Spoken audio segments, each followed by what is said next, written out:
नमस्कार दोस्तों and welcome to my channel dam engineering. तो आज के इस वीडियो में हम डिस्कस करने वाले हैं गेट 2000 का ये question. Given relations R W comma X and S Y comma Z.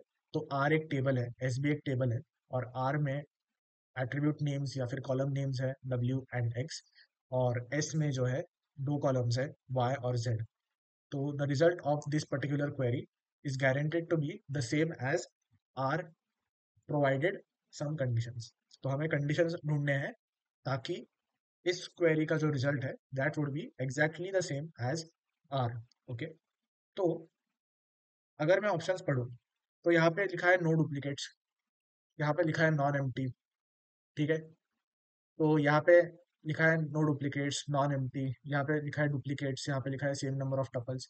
तो आई थिंक हम शुरू यहाँ से कर सकते हैं कि डुप्लीकेट हो तो क्या हो, ये एक देख सकते हैं, और नॉन एम्प्टी हो जाए तो क्या होगा, ये एक देख सकते हैं। ठीक है, तो स्टार्ट करते हैं इस क्वेरी को डाइसेक्ट करना। तो सबसे पहले हमारे पास है फ्रॉम आर कॉमा एस, यानी कि हम एंड से स्टार्ट करेंगे क्वेरी को प्रोसेस करना। तो आर कॉमा एस जो है ये हमें क्या बताता है, हमें ये बताता है कि आर और एस का क्रॉस प्रोडक्ट हमने लिया है। ठीक है, अब क्रॉस प्रोडक्ट क्या होता है? Cross product is basically when you kind of combine the two tables in such a way that every pair of tuple in R is paired with every tuple in S. So, for example, if I have in uh, R tuple 1 and tuple 2, and in S I have tuple 3 and tuple 4. So, in this case, the final R cross S would be tuple 1 with tuple 3, tuple 1 with tuple 4, tuple 2 with tuple 3, and tuple 2 with tuple 4. This will be my cross product. Okay, तो R comma S, from R comma S, तो सबसे पहले इनका cross product लिया है। अब हमें cross product की क्या प्रॉपर्टी पता है? ठीक है, हमें ये पता है कि R cross S will give me an empty set. तो it would be empty, no tuples, empty. Why is this? आप ही सोचो कि अगर आर 1 और 2 है, ठीक है, और रादर ऐसे देखते हैं, R has 1 and 2 and S is empty, S is empty. तो how can I pair something with nothing? ठीक है, तो that would be nothing, I can not pair it. Okay, हम मैं ऐसे पेयर नहीं कर सकता। ठीक है, this is just not possible, it's not even null value, it is empty, तो वो वाइड में चला जाएगा। ठीक है, अगर क्रॉस प्रोडक्ट हम करते हैं तो किसी के साथ भी अगर क्रॉस प्रोडक्ट करते हो एम्प्टी, उसको मान लो खा जाता है। ठीक है, तो वो एम्प्टी बन जाता है। ठीक है, तो हमें ये पता है कि अगर R cross S is empty और हमें अल्टीमेटली कुछ ना कुछ चाहिए, ठीक है, एम्प्टी तो नहीं चाहिए क्योंकि हम इतना तो देख सकते हैं कि मतलब यहाँ पे लिखा नहीं है, तो आर एम्प्टी भी हो सकता है। ठीक है, तो उस केस में एस एम्प्टी है तो भी चलेगा, कि आर एम्प्टी है तो ये भी एम्प्टी हो जाएगा, तो सब कुछ ही एम्प्टी है। ठीक है, बट अभी के लिए वो कंडीशन हम नहीं कंसिडर करेंगे। अभी ऐसे मान लेते हैं सेटिस्फैक्शन के लिए, मान लेते हैं कि आर जो है वो नॉन एम्प्टी है। अगर ये नॉन एम्प्टी है और अगर ये एस एम्प्टी हो जाए तो ये भी एम्प्टी हो जाएगा। तो एम्प्टी और नॉन एम्प्टी तो मैच नहीं हो रहा, क्योंकि हमें अल्टीमेटली क्या चाहिए? अल्टीमेटली हमें ये चाहिए कि वो जो पूरी क्वेरी है that is giving me R. तो मैं तो R is non empty, but मुझे रिजल्ट क्रॉस प्रोडक्ट के बाद एम्प्टी मिल रहा है, उस पर मैं कुछ भी ऑपरेशन करूँ एम्प्टी होगा, डिस्टिंग डब्ल्यू कॉमेक्स जो भी है एम्प्टी होगा। तो I cannot compare non empty with empty. ठीक है, तो वो मैच नहीं होगा। तो एस जो है it was empty in this case, so it cannot be this case कि S is empty, so S has to be non empty. ठीक है, तो हम यहाँ पे कंसिडर कर लेंगे कि एस इज नॉन एम्प्टी। वो कहाँ पे है? यहाँ पे है, ऑप्शन ए में है। ओके, और क्या क्या पता है मुझे? ठीक है, देखते हैं और मुझे क्या क्या पता है। और मुझे ये पता है कि यहाँ पे डिस्टिंक्ट कीवर्ड है। ठीक है, तो यहाँ पे मैं लिख दूंगा डिस्टिंक्ट। तो डब्ल्यू कॉमा एक्स है, मतलब डब्ल्यू कॉमा एक्स पे डिस्टिंक्ट है।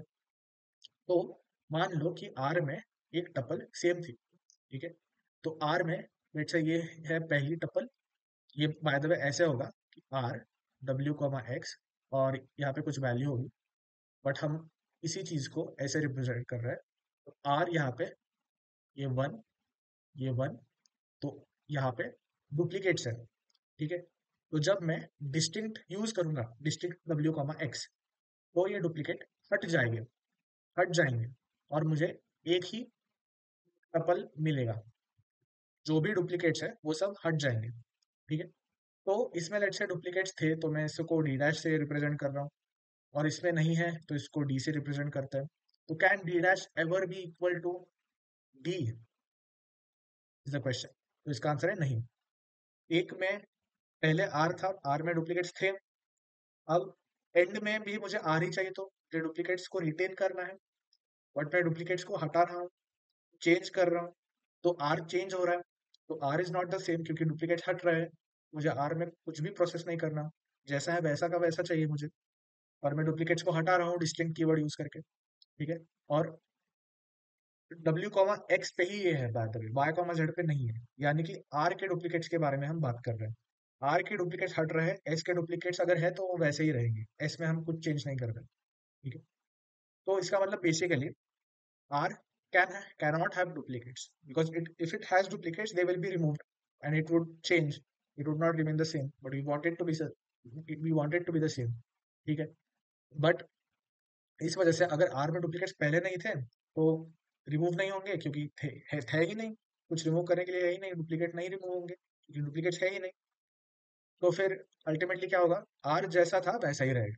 सो R cannot have duplicates, that is a condition which we can maintain. So R has no duplicates, जो ऑप्शन ए में मिल रहा है।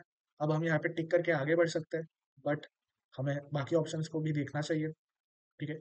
तो आर कैनॉट हैव डुप्लीकेट्स और एस इज नॉन एम्प्टी, ये दो चीजें हमें समझ में आ गई। तो क्या ऑप्शन नंबर सी में लिखा है एस हैज नो डुप्लीकेट्स, तो इससे फर्क नहीं पड़ता एस में डुप्लीकेट्स हो या ना हो, क्योंकि हम फाइनल ऑपरेशन जो है वो आर पे कर रहे हैं, डब्ल्यू कॉमा एक्स पे कर रहे हैं, और डब्ल्यू कॉमा एक्स आर में है। एस हैज नो डुप्लीकेट, इससे फर्क नहीं पड़ रहा, ठीक है। तो that is there and R is non empty, तो ठीक है, R is non empty is a good thing, उससे फर्क नहीं पड़ता, बट द पॉइंट इज कि एस कैन बी एम्प्टी। यहाँ पे लिखा नहीं कि एस इज नॉन एम्प्टी, वो एक्सप्लिसिटली मेंशन करना चाहिए इन्होंने, ठीक है। तो इस वजह से हम इसको रिमूव कर रहे हैं कि S can be empty. Over here also S can be empty, so we are removing this, and over here also S can be empty, so we are removing this, but over here there is one more thing, R and S have the same number of tuples. Max to max क्या होगा, इस are में N है, S में N है, N cross N मुझे N square number of tuples देगा, बस इतना ही होगा। बट यहाँ पे अगर एम्प्टी हो जाए आर और एस तो क्या होगा, तो नहीं लिखा, तो what if S is empty, तो if S is empty then this then we will not get R in the end, right. सो ये जो कंडीशन है ये नहीं हो सकती क्योंकि यहाँ पे मेंशन नहीं किया कि S is non empty. S is non empty is a must condition, and not just that, more importantly more importantly, यहाँ पे डुप्लीकेट्स के बारे में नहीं, ऐसा मान लो ठीक है कि duplicates, main main thing is कि डुप्लीकेट्स जो है वो आर में अगर है तो यहाँ पे R does not have duplicates ये भी नहीं लिखा, तो यहाँ पे दोनों कंडीशन सेटिस्फाई नहीं हो रही, ठीक है। यहाँ पे लिखा है कि R N S have no duplicates, but यहाँ पे नॉन एम्प्टी की कंडीशन लग गई, बट यहाँ पे तो दोनों लग रहा है, ठीक है। तो R cannot have any duplicates वो मेंशन नहीं है, तो इस वजह से हम डी को एलिमिनेट कर सकते हैं। तो इवेंचुअली हमें आंसर मिलता है option number A. So option number A is the right answer. Thank you.